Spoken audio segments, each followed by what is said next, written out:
Okay guys, sa video natin ngayon, pag-aralan natin kung paano i-turn off yung mga alarms nitong ECDIS na Transas.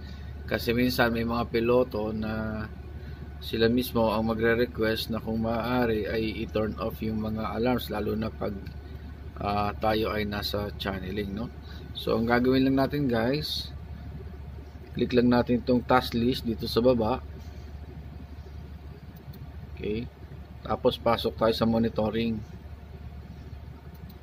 Okay, dito sa monitoring, i-click nyo itong root monitor.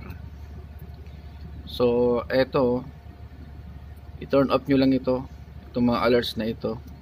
So, i-ganyan nyo lang yan.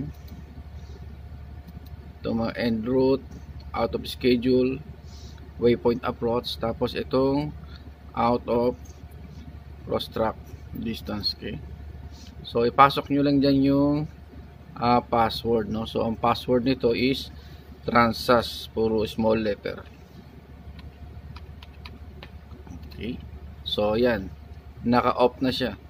So kahit mag cross track na siya, mawala siya sa pinakang route natin, wala na siyang alarm, no? So itong mga alarms na ito, so tatahimik na, no? So siguraduhin lang natin na pagka bumaba ng piloto, i-on natin ito lahat, no? Paano to i-on? Click lang uli natin yan. Okay.